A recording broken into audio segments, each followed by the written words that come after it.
Alors, bonjour à tous et bienvenue à Un monde à l'envers, édition du 13 février 2020 qui se poursuit 14h, 12h du Québec. Heureux de vous retrouver. Ceux qui ne sont pas abonnés, faites-le maintenant. Imaginez-vous que des documents de visualisation à distance de la CIA révèlent une vie ancienne sur Mars.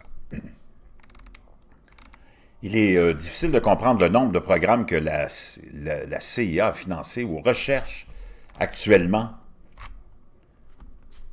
L'organisation clandestine a été connue pour explorer de nombreux débouchés pour mener ses opérations allant de sinistres à étranges, mais souvent les plus étranges, notamment ceux qui sont déclassifiés, parce que la population en général les trouve trop bizarres pour être réellement vrais, sont les plus intrigants. Lorsque certains programmes se révèlent, il faut toujours se poser la question « Que font-ils d'autres dont ils ne nous parlent pas ?» Pendant la guerre froide, la CIA a mené plusieurs programmes expérimentaux impliquant le psychique ou humain, un programme connu sous le nom d'MK Ultra, que plusieurs d'entre vous connaissez, qui a même été expérimenté à Montréal, était l'un des programmes les plus malveillants visant à contrôler l'esprit en utilisant des drogues et d'autres techniques à des fins de torture et d'interrogatoire. Un élément au programme consistait à administrer subrepticement du LSD à des sujets dans le but de les transformer en agents robots qu'ils pourraient ensuite contrôler. L'horrible intention du programme a finalement été révélée, malgré une tentative de dissimulation et de destruction de toutes les preuves s'y rapportant. Mais l'un des programmes les plus intrigants, qui a produit des résultats intéressants, est connu sous le nom de Stargate, qui a formé des agents à la protection astrale et à la visualisation à distance et capacités psychiques qui permettent la perception et, si vous êtes bien au fait et vous avez bien pratiqué, la capacité de votre corps astral de voyager n'importe où, y compris des planètes lointaines, ou cultiver des images et des détails saisissants qui ont souvent été confirmés. Pendant la guerre froide, l'un des membres de Stargate, Joseph McMoneagle, a pu percevoir des détails confirmés par la suite par imagerie par satellite d'un nouveau type de sous-marin nucléaire russe en construction sur la seule base des coordonnées qui lui ont été fournies. Le sous-marin était l'un des plus grands jamais construits, et lorsqu'il l'a décrit, son ampleur, aux ingénieurs militaires, ils se sont moqués de lui, et il s'est avéré que l'impression de McMoneagle était bonne.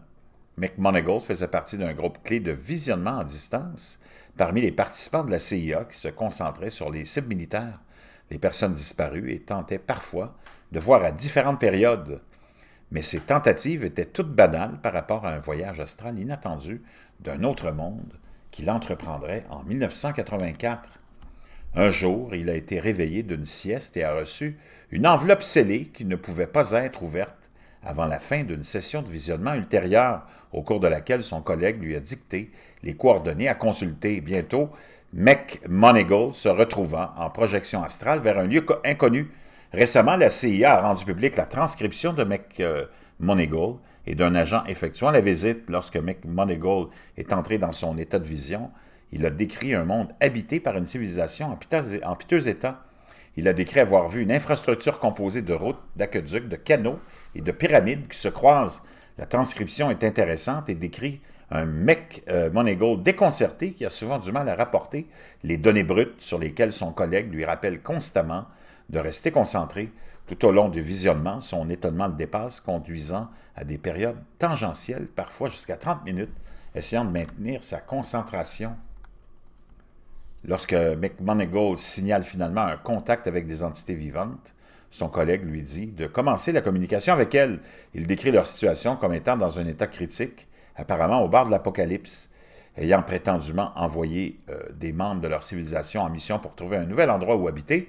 Ces hautes figures ombragées semblent être dans un état d'hibernation en attendant le retour de leur groupe de recherche. Quand ils demandent si ces entités peuvent le percevoir, elles le décrivent comme une sorte d'hallucination. À la fin de la projection, McMoneagle a ouvert son enveloppe pour voir où il s'était projeté, et c'était Mars, environ 1 million d'années avant Jésus-Christ. Les sceptiques ont radié Stargate et d'autres programmes de son acabit comme tactique de diversion pour diriger les Soviétiques dans la mauvaise direction pendant la guerre froide. La logique étant que si les États-Unis pouvaient convaincre subversivement les Soviétiques qu'ils avaient du succès dans de faux programmes psychiques, les Soviétiques pourraient alors perdre du temps et des ressources à financer des programmes similaires. Et bien sûr, il n'y a aucun moyen de savoir si le compte de McMenigal a une validité sans envoyer une mission habitée sur Mars pour explorer les coordonnées qu'il regardait. Cela ne se produira probablement pas très bientôt, mais McMonigal a déclaré qu'il serait prêt à partir, même si c'est dans 70 ans. Quelle que soit l'intention initiale de la CIA, de nombreux membres du programme Stargate pratiquent toujours la visualisation à distance ou sont prêts à en parler avec sérieux, le programme ayant maintenant été divulgué et cette époque de la guerre froide étant terminée. Il ne semble pas nécessaire de continuer à garder le secret ou de continuer à jouer.